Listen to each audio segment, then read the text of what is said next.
Hi, lovelies, and welcome to our first official episode. Can we just get a squeal for this? I am so excited. I hope your week has been great because my week has been amazing and I'm very happy. I hope you can hear the happiness in my voice and I hope the happiness is contagious to you as well. You can just get a little bit of it. If your week has not been good, I am sending you some of my happiness so you can have it as well. So, to start off this podcast, our podcast is geared towards women and women issues a woman faces.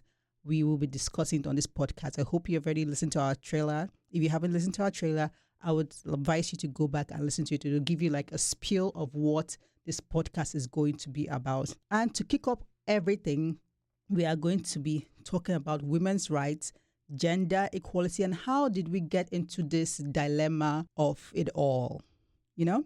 So let's just begin. So like one of the biggest questions we ask ourselves when we see a new law being passed, or even worse, a law that was protecting our rights being removed, is like, how did we get here? Everybody's favorite question, including mine. When it comes to women's rights, particularly around fertility, autonomy, and social rules, that question becomes even more pressing. Like, how did we in the 21st freaking century arrive at a place where we are still debating women's rights to make decisions over their own bodies, their futures, and their roles in society? Like, who, why?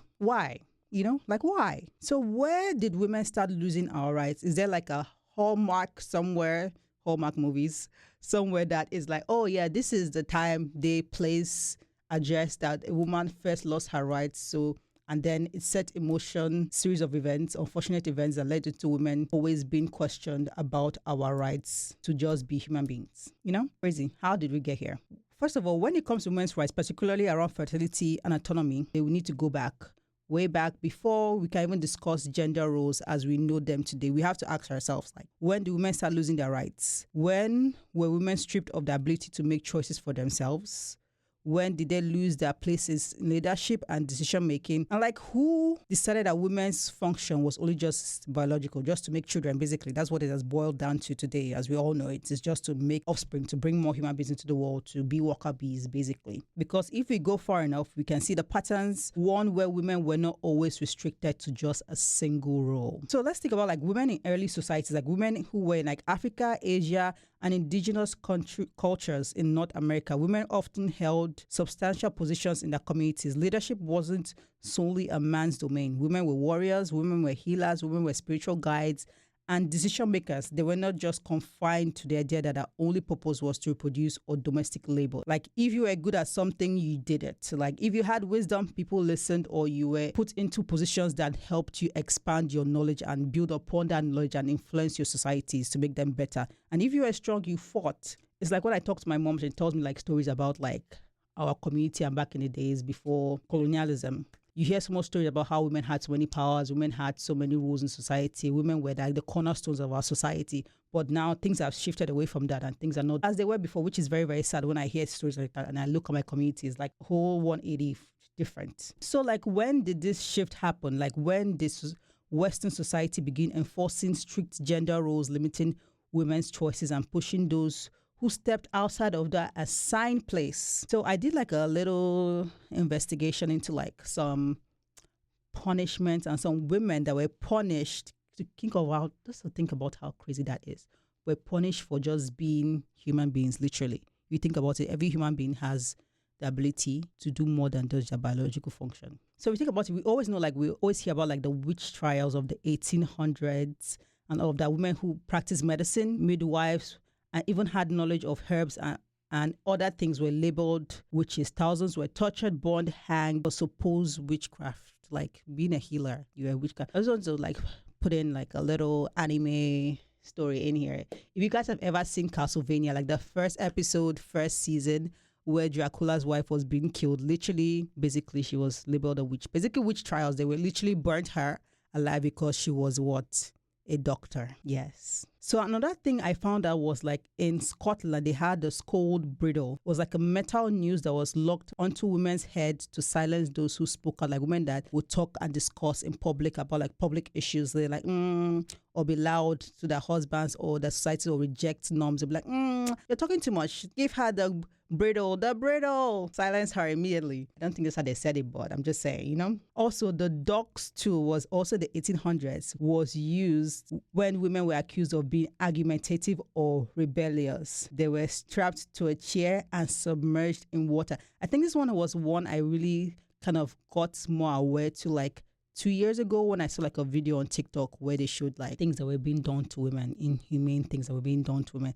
Like I saw the story that I saw that made me aware of this docking stool was the woman, I think she was like someone's wife and she was being like asking questions and he just like tied her to the chair and they dunked her in the water. I was just like, dang, that is just crazy. Like, why would you just do that to a human being? Like, did they do anything wrong? Also, foot binding. Foot binding is like the Chinese one where they tie the woman's foot so that the woman's foot can be small. And it's also still being practiced until today. I saw a documentary about it like last year where women are still being in certain communities. It's like a very niche, small group of women because it was definitely banned that are still actually doing it. I'm just like, and I just see their foot. I'm just like, oh my goodness. It's just very, very like squashed and they can't even walk properly either too. So it's like, what is the means to an end of this whole practice? Like, there was no comfort to be gotten from this at the end of it. It's just like a beautification thing. And I guess also the beauty is subjective to whoever is the admirer of that art form, I guess. But to me, I was just like, oof, that looks very, very painful.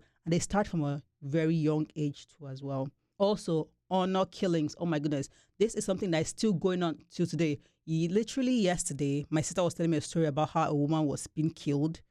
Was it in Dubai or Saudi Arabia? One of those Middle Eastern countries was being killed by her brother. I say being killed. Like she was killed by her brother as like an honor killing for, I think that she exposed herself. I don't like she was naked. I've forgotten what exactly she did. But yeah, she was exposed. Basically, she didn't follow the norms of their religion and how you should dress. And yeah, they literally killed her to preserve face. That's what it was. Literally just preserves face. She didn't commit a crime. She just wasn't appropriate to their standards. Crazy. If you look you want to look at America specifically, so many women were killed for hung, drug, put in barrels. I was like this. I found out so many different ways women were being tortured. Not just women mostly, but people back in the days, those very creative ways of torturing people.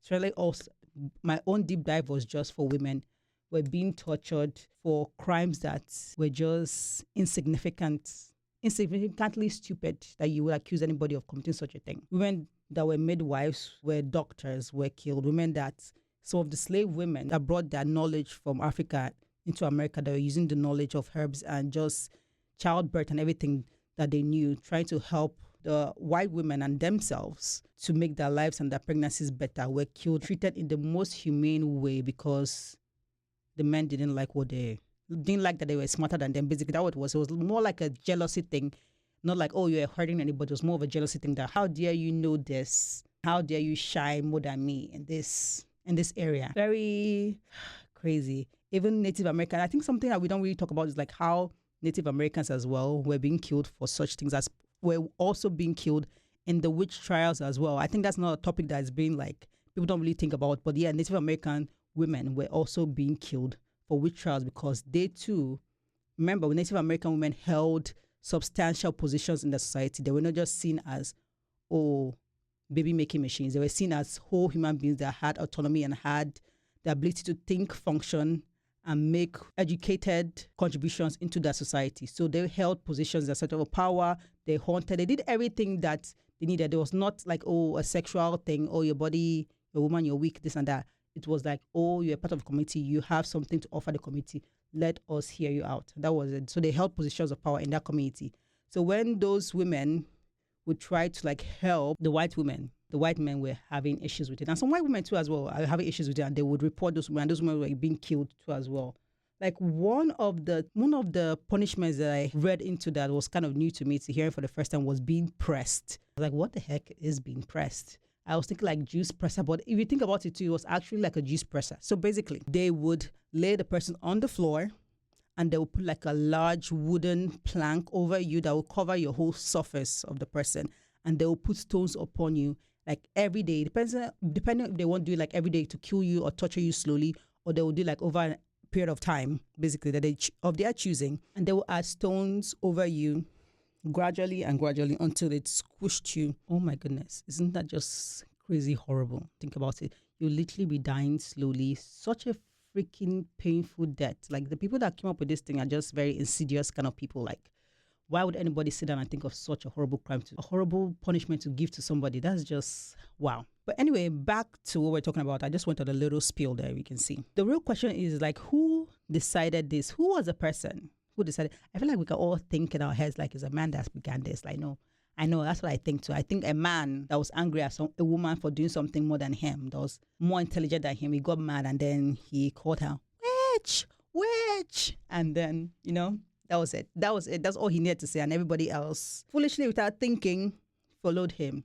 So these decisions were reinforced, they were justified, and they were passed down until it became a deeply ingrained in people, and people forgot to question all these horrific acts. Women did not just fall into oppression. It was built, it was structured, it was maintained, and it was intentional, which means what? It can be undone. So what comes next? If history has shown us anything, it is that oppression is never permanent. The fight for gender equality isn't about giving women's rights. It's about restoring what was taken. So as we continue to see new laws, new debates, new restrictions, let us always ask, who is benefiting from this? Who profits from controlling women? And most importantly, how do we break the cycle? Because history doesn't end with the first punishment, and neither does our fight. So ladies, that was a little intense first episode, I think.